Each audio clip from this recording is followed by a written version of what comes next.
Welcome back to the channel. Last week I showed you how the enemy removed God from education and replaced worship with the love of money. I showed you how a system has kept an entire generation trapped in debt without direction. But today I'm going to show you how to break free from all of that, how not to fall victim to it, and also how to move from mana to multiplication, from wages into wealth. But if you missed part one, stop right now, go back, watch that video, and then come back and watch this one because this is part two. And what I'm going to share today is going to change everything from what you learned last week and your whole perspective on everything. But let me remind you first where we left off. We were in Proverbs 22:7, where it states, "The rich rules over the poor, and the borrower is servant to the lender." And the word right there that's very important is servant, because when you borrow, you become a servant. And right now, millions of people are serving student loan companies for degrees that they're not even going to use. So don't trade 4 years of your life and $100,000 for a title that God has never even called you to carry. But before we dive into the solution, I'm going to give you three critical questions about formal education, specifically college, not grade school. That stuff is, you need that whether you're homeschooled or go to a regular school. But I'm talking about like education, higher education, whatever they want to call it, whatever they want to title and they put on it. If maybe you're thinking about going to college right now, or you're like in high school and you're like, I'm going to be in college, or maybe you're in college right now and you're like, I don't even know if this is even for me. I'm here anyways because mom and dad said so, or whatever your case is. These questions are going to be mandatory and they're going to help you guide from being victim or to be able to find another way. Question number one is, does my calling require a degree? If you're going to be a doctor, an engineer, a lawyer, yes, you're going to need a degree. You cannot be those things without one. But if you're going to be an entrepreneur or an influencer, a creator, or an artist, you don't need a degree. Like, you don't have to go to school for that. And quite frankly, there is no school for those things. Number two, can I learn this skill faster and cheaper another way? Through an online course, a mentorship, apprenticeship, YouTube, reading books, right? Can I learn this information without going to college and then spending so much money just on my general studies before I even get into my core major? So number three, will this degree give me a return on my investment? That's a solid question. If you're spending $100,000 to make 40 grand a year, that's not wisdom, nor is that wise. That's just straight bondage, and you fell victim to a trap. But real quick, before we get any further, if you're ready to break free from a system and build kingdom wealth, get on the wait list here for my new book called Unbreakable at carlosbolton.com/waitlist. The link is going to be down below, but let's keep on going into the video. Because I know some of you are probably thinking, Carlos, if I don't go to college, how will I learn, right? How am I going to be able to read books and just learn what I want to do? Well, there's a lot of things you can do. And a lot of people don't realize this, but in today's world, you can do about anything online. If you want to learn marketing, there's plenty of courses that are for like $500, $1,000 instead of a $50,000 degree. And I know you're saying, but I don't have $500 right now. If you needed to come up with $500, I'm sure you can find a way to come up. Maybe you sell a couple of chairs in your house. You ask a couple of people for $20, right? There's always a way for you to come up with the money if you want to think that bad. But somehow you're okay with taking $50,000 in student loans out for something you're probably not going to use and be repaying for a lot of time later. The second thing that a lot of people want to learn how to do is to code computers. There's literally free resources like Free Code Camp, Code Academy. And if you want to learn business, the best thing you can do is read books and watch YouTube and find a mentor. Because if you're going to, be something and want to be something, you want to study from people that already have done it. And if you want to maybe get into like videography or filmmaking, all you need to do is pick up a camera, start recording, and you're going to get better the more you do it, because practice is going to make perfect or pretty close to it. Now, I'm not saying that, education is the enemy, and I'm not trying to push you away from education, because it's not. The real enemy is debt without direction and wasted time. Those are the real enemies when you're trading your purpose for a piece of paper. Think about it like this. We're willing to trade our time, which is a limited resource, for money, which is an unlimited resource. At any given time, the government can just print more dollars into the economy and keep diminishing our the value of our dollar and our currency that you've worked so hard for. Why is gold surging to the price it is? It's because the dollar is getting less valuable. But they're never going to give you back the time that you invest into something, because they cannot. You're stealing it from yourself. You should be investing your time in areas that actually have a high return on happiness or money or whatever it is, not just because you think you have to. But if you live under this philosophy that money is more valuable than your time, you're going to lose to inflation every single day. Now, if God has called you to be that engineer or to get in medicine or practice law, then go get that degree. Like I'm urging you to just take the action. Because if I'm ever in an accident, I want a doctor who has been through rigorous training to be able to patch me up and fix me. I don't want somebody that watched a couple YouTube videos and was like and played the game Operation, and I'm just sitting here like he's hitting all the sides, just going, just like tearing me up and rip me to shreds. I want somebody that has a diligent hand that knows what they're doing. They're sharp because they've been through college, they've been through training, they've been through residency. I want that person that's confident in what they're doing. But if God has called you to build a company, launch a movement, a nonprofit, or bring a service to society, then just go do it. What are you waiting for? Go network with the people, brainstorm the ideas, and go create it. But here's the difference. You have to ask yourself, do massively successful business owners have an MBA, which is a master's in business?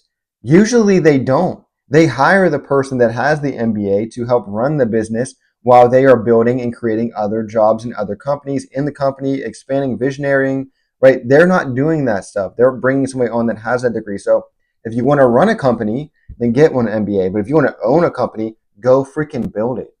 Don't let the system convince you that you need their approval to walk in what God has already assigned you to. And this is exactly why you have to understand the shift that we have that some people are stuck in. A lot of people are stuck in this industrial age mindset when right now we're literally in the AI age. And it's so critical that you understand the difference because in this era, you do not need a degree. What you need is hunger and resilience to follow what God is urging you to do. We got to stop letting culture determine what we should be and start, being where God has already assigned us to be. Understand that not everyone's meant to be an entrepreneur. So I'm not just saying you need to be an entrepreneur, but not everybody's, meant to be an employee either, and that's okay. But you might be wondering, how do I even know, what I'm meant to be? What if I feel like I can be either one? I can be a great employee, but I want to own a business. How do I know what God actually has called me to do? And that's a great question because I'm going to give you one way to figure it out. That's going to be very simple. All you have to do is go back and analyze your history. One of the biggest indicators of your calling is remembering who you were as a kid in grade school. Think about that. I'm not talking about whether you had good grades or bad grades. I'm asking, do you feel comfortable in a system? Or do you feel like this, the system just doesn't work for you or isn't for you? Me personally, I'm guilty as charged. I was one who felt like it wasn't for me. I noticed early on that most of what we were learning, I would never apply in my life. And I always questioned, why am I taking advice from this disgruntled teacher who hated their job? And I'm not saying all teachers are like that because I had some really great teachers. I really enjoyed going to their classes. And I love those teachers because they love what they do. They're actually doing a class which they love teaching and they're taking care of the kids and kids actually enjoy going to their classes. I'm talking about the teacher that literally is just disgruntled. They're just here for a paycheck. They hate the kids. They think it's just stupid. They get in, they get out, and they test you, and and they don't actually want to help you. They just want to get in and get out. But I need you to ask yourself a question. What side do you resonate with? Are you the person that, feels like this system, and I'm good with this? Or do you feel the person like, I don't really agree with the system I'm in, and I'm only here because I have to be? That's going to be a big dictator on what side you are because over time, if you let it, the system is going to condition you. They indoctrinated you to be a certain way through an adult with complacency and comfort. They condition you to get comfortable where you are. You're like an overfed alligator that can't hunt anymore because it's too comfortable from being how much it's been fed. And if that hits your spirit and you totally understand that and you get that and you're realizing right now that maybe I am an overfed alligator, comfortable but not really free. I got a good, decent job, but I feel like I can do more, but I don't really know if I want to do more. Then this is why I want you to go to carlosbolton.com/waitlist and get this book because I'm going to show you how to be unbreakable and to actually be able to turn your pains into your passions and your test into your testimony and your mess into your message. The link is going to be down below. Go do it right now while you're on this call. Pull out your phone or your computer, wherever you're at. Go get on the wait list. Totally free, not charging you for anything. But you also have to understand, the next piece into this, and you're probably asking from before, what is the conditioning and how did we even become these overfed alligators to begin with? How did we get in this position? Because it didn't start with you. It started with generations ago in the industrial age. The Rockefellers, the Carnegies, right? They knew what they were doing. They created this era. Let me show you what I mean. If you're feeling stuck right now, it's not because you're lazy. It's not because you lack information. It's just because you're operating from that wrong era. We've moved through 4 major economic shifts in our human history, particularly America. Right? We had the agricultural age. If you had the land and the farm, you had wealth. The industrial age, if you had factories, systems, and people, you had wealth. The information age is where things started to change. If you had knowledge and the internet, you can create things online that other people couldn't, and you can create wealth. And now we're in the AI age. All you need for this age, curiosity, stewardship, and the internet, and you can build the wealth that you want for your life. Right now, knowledge is practically free on so many levels and accessible to everyone. The same information that built billionaires is available on your phone right now, and you can learn anything from anywhere at any time. If you look at Hosea 4 and 6, it said that my people are destroyed for lack of knowledge. But today, it's not lack of knowledge that's destroying people. It's lack of application. And in the industrial age, you needed permission. But now in the era we're in, the AI age, all you need is willpower. So listen, stop being scared of what the era that we're in, or realize where we're at. Think about how many people are out there either fearing AI, it's the enemy, it's going to be the end of the world, or maybe they're just using it, they're like, oh, I like it, and they just use it as another Google search.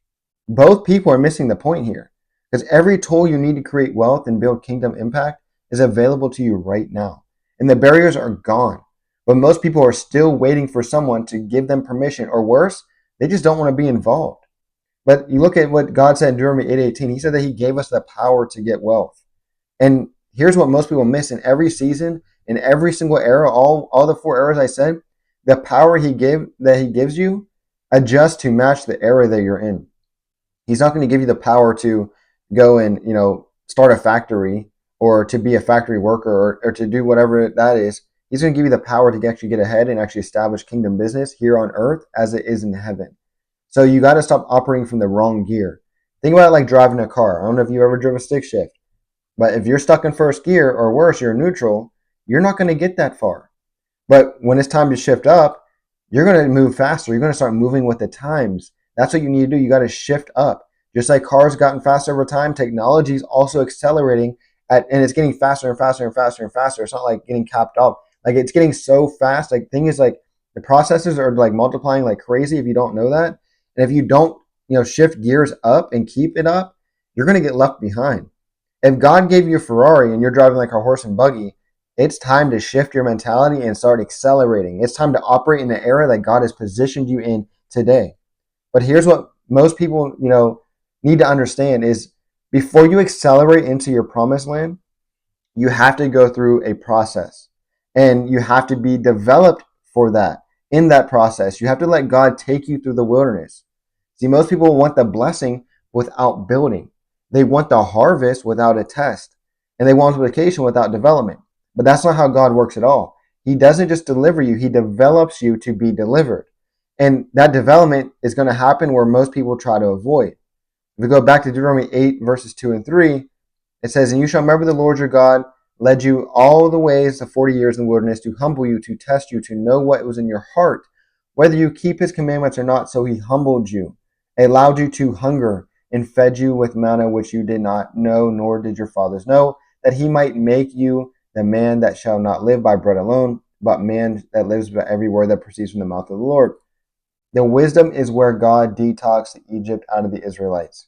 It's the same place he's going to detox, the culture out of your system. In Egypt, they worked for bread, but in the wilderness, they waited for bread.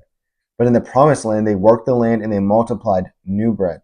You see the progression, right? We have system, Egypt, dependency, work for wages, wilderness, development, process, learning to trust God. Promised land equals dominion, and that multiplies what God gives you. But we fail to apply James 1, 2, and 4. My brethren, count it all joy when you fall into various trials. You're going to go to the wilderness, but you got to be happy where you're at. Not complacency happy, but happy that God has put you in this era, in this position, to develop into the person which you need to become. Knowing that the test is just testing your faith, and it's going to produce patience. But let the patience have its perfect work, that you may be perfect, complete, lacking nothing.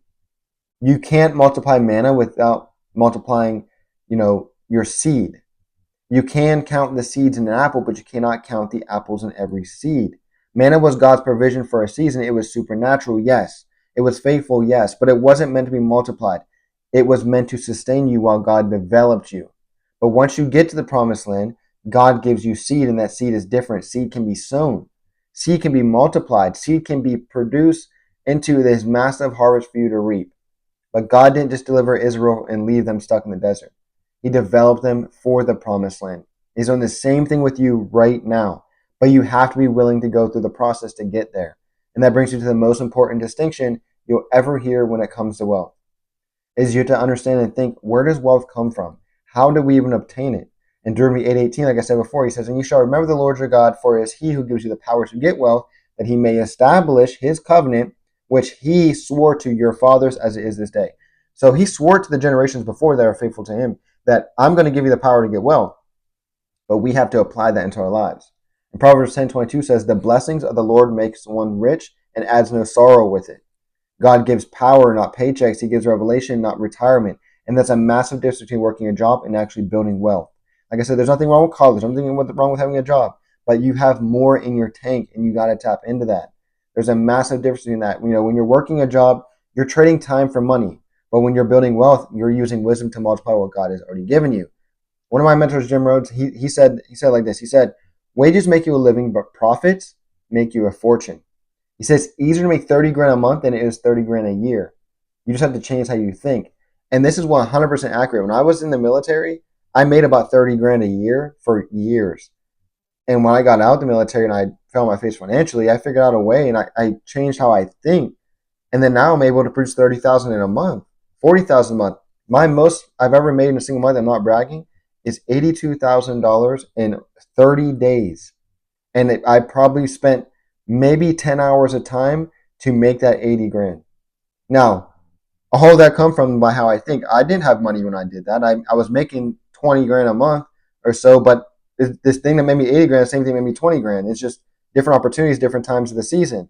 You have to understand when you shift from the wages mindset to the profit mindset, everything is going to change. You start working for money, you start working with wisdom. You work smarter, not harder. I know you heard that one. And the problem isn't that, isn't money itself, because God isn't against wealth. You need to stop working for money, and you need to understand that God has, created wealth for you. He's the one who created the gold, the silver, the land, the resources. You have to understand that Abram was, described in the Bible as being very rich in cattle, silver, and gold. That means he established it for us. We should have it as well. So the problem isn't, money, but it is a problem when money becomes your master instead of your tool. You should be using it to make more. The word teaches us, the world teaches us to chase money, but God teaches us to steward mission, and money becomes a byproduct. Why was Solomon so rich? It wasn't because he asked God to be rich. It wasn't because what he did to get rich. It's because the wisdom he had, people exchanged it for that, and it was a value exchange. And because now he became the richest man to ever live. And the world says, get all you can, dog eat dog world, can all you get, sit on the can, retire, right? But then God says, I'm giving you seeds so you can sow, multiply, and establish my covenant in the earth. The old system taught you to worship a dollar, but God teaches you to master that dollar. And the enemy used the classroom to remove God, but God is using the marketplace to reveal himself again. And that brings us to where we are right now, because we're living in that most significant economic shift since the industrial revolution, and God is positioning him and us to lead in that. So how do we do this? What do we do with this? Now that we understand that the era we're in, let me address something, because a lot of people are scared of AI. They're thinking it's going to take their job, replace them, or make them obsolete. But here's the reality. You just have to become more valuable so you can't be replaced. Think about this. Back when they made a pressing tool, a print press, it was just a tool. When they made the internet, it was a tool. The question isn't whether the tool exists. The question is who's using it and for what purpose. Look at Isaiah 65 says, then you shall see and become radiant, and your heart shall swell with joy, because the abundance of the sea shall be turned to you. The wealth of the Gentiles shall come to you. And Jesus said in Luke 16 verses 11, he said, if you have not been faithful in the unrighteous mammon, who will commit to your test the true riches? Listen, the same way Egypt's gold funded the tabernacles in the wilderness is the same technology that's going to shift and going to fund the kingdom and its builders into having a revelation. But only people who use and operate in wisdom, not fear, will lead this era. The old industrial system created barriers that kept people out, but the AI age is creating opportunities for those who know God to reclaim their territory. But the enemy thought that he won when he secularized education and thought when he removed God, but God is about to show him the revelation that always outlasts a regulation. Right now, there are people building businesses online. I know you see, the GoDaddy commercials and build a website with AI and a couple of clicks and da-da-da-da, right? You're creating content, leveraging technology, reaching millions of people, all while staying rooted in kingdom principle. They're not just waiting for someone to give them permission. They're not asking their boss if that's okay to dream or to start a side hustle. They're not just trading their time for a fixed salary. They're creating value, solving problems, and building wealth with wisdom. And God is looking for more people that are going to do the same. Right now in 2025, we have tools like ChatGPT, Midjourney, Claude. They're being used by kingdom entrepreneurs to turn ideas to content, turn content to lead generation, and create entire marketing campaigns without hiring expensive agencies. They're building websites, like I said, with GoDaddy and all these other things, and all these apps that are, they don't know how to code stuff. They don't know how to create stuff from scratch, but these things are already built. And all you got to do is tell it what you want, and it's going to do it at the snap of a finger. But remember I said earlier, the industrial age, you needed a factory to compete. The information age, you needed a website. But the AI age, you just need wisdom and a laptop. Ecclesiastes 10:10 says, if the axe is dull and one does not sharpen the edge, then he must use more strength, but wisdom brings success. AI is the sharpened axe, but you need wisdom in order to weld it. But hear me clearly. This same tool that can build the kingdom can also build Babylon. The same technology that can spread the gospel can also spread deception. And that same AI that can create wealth can create wickedness. And that's why God needs stewards in the space, not just users. He needs people who will use these tools with discernment, integrity, and purpose. The wealth transfer is happening. The tools are available. The opportunity is literally right now. Don't miss it. But it's only for those who have been faithful in their wilderness. It's for those who are willing to go through the wilderness to be developed. It's for those who are willing to trust God when they have nothing. It's only for those who are ready to be stewards, not just consumers. Let me bring this all home and let's get this ready to close. Because everything I shared over the past two videos from last week and today is going to lead to one critical decision you have to make right now. Will you stay comfortable in slavery, or will you step into an uncomfortable freedom? Will you stop, keep craving comfort, or will you stop and start pursuing your calling? Will you trade your destiny for a paycheck, or will you fulfill your purpose?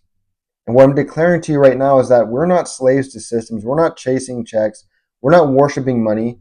We are stewards of seed. We're creating change, and we're managing the mission.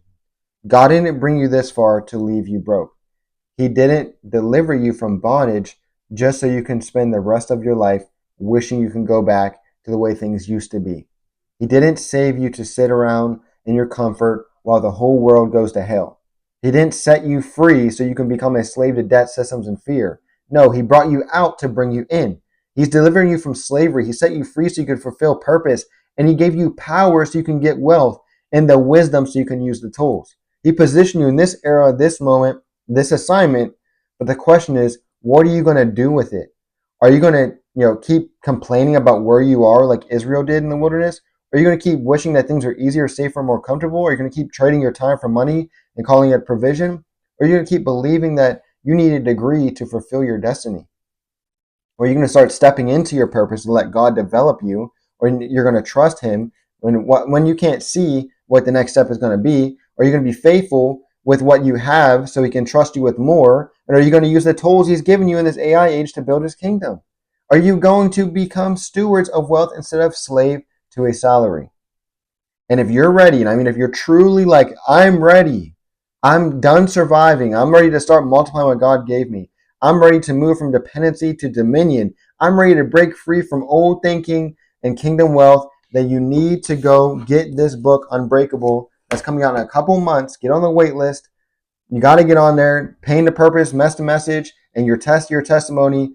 It's going to change how you position yourself in your future and the moments that are ahead of you. The only question is, are you going to use everything God has given you, the access, the power, the knowledge, the information, the books, all the reading, all these books here that are behind me, my library to the left of me. There's so much information everywhere.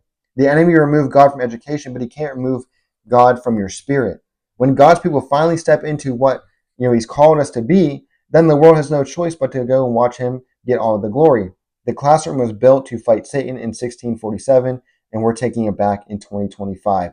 The system wasn't built for us to have dominion. It was built for us to be dependent. So we got to get out there. We got to go build and have dominion. But as always, stay blessed by the best. Please like, comment, subscribe to the channel, and share this video with somebody you love. I'll see you next week. I'm going to go get on the bike and go down to bike week. You guys take care. God bless you and be safe out there.